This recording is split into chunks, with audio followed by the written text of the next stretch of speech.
Match list 1 with list 2।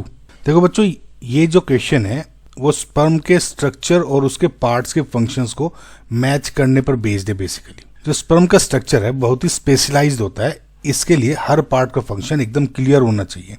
Sperm के main 3 parts होते हैं। पहला है हेड रीजन, दूसरा होता है मिडिल पार्ट और तीसरा होता है टेल रीजन। जो हेड रीजन है उसमें सबसे बड़ा हिस्सा होता है जिसे बोलते हो आप न्यूक्लियस, जिसमें हैप्लॉइड सेट ऑफ क्रोमोसोम्स यानी जेनेटिक मटेरियल होता है। फर्टिलाइजेशन के बाद यही जेनेटिक मटेरियल एग के न्यूक्लियस से फ्यूज करता है। ओके, सो जो हेड में मेन क्या है आपका जेनेटिक मटेरियल, यानी ए का 4 दिख रहा है अभी भी, तो ये कट गए। और इसी हेड रीजन में दूसरा जो एक एलिमेंट होता है वो होता है एक्रोसोम। सो ये जो न्यूक्लियस था इसके ऊपर एक कैप लाइक स्ट्रक्चर होती है जिसे आप एक्रोसोम बोलते हैं। इसमें खास तरह के एंजाइम्स होते हैं। ओके, इन एंजाइम्स का काम है एग यानी ओवम की वॉल्स को डिसोल्व करके उसे पेनिट्रेट करना ताकि फर्टिलाइजेशन हो सके। तो एक्रोसोम क्या हो गया? एंजाइम्स।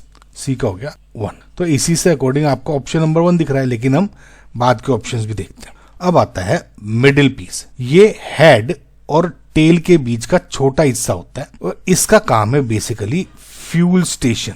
सो बेसिकली इसमें जैसे इसमें लिखा भी है, इसमें माइटोकॉन्ड्रिया जिसको आप power house of the cell बोलते हो, तो इसमें क्या है माइटोकॉन्ड्रिया स्पाइरल फॉर्म में अरेंज्ड होते हैं। ये माइटोकॉन्ड्रिया ही एटीपी प्रोड्यूस करता है जो एनर्जी की तरह काम आती है। ओके, सो मिडिल पीस में क्या है बता दिया आपको, माइटोकॉन्ड्रिया और जो एटीपी प्रोड्यूस करता है तो एनर्जी है, तो यानी बी का 3। अब डी टेल।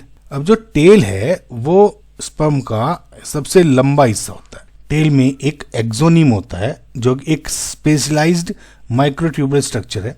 इसका मेन रोल है विप्लैश मूवमेंट करना, जिसके कारण स्पर्म मूव करता है। इसी मूवमेंट को स्पर्म मोटिलिटी कहते हैं जो फर्टिलाइजेशन के लिए बहुत जरूरी है। ओके, सो इसमें क्या हो गया आपका डी यानी 2। सो आ गया option number 1 is your correct answer.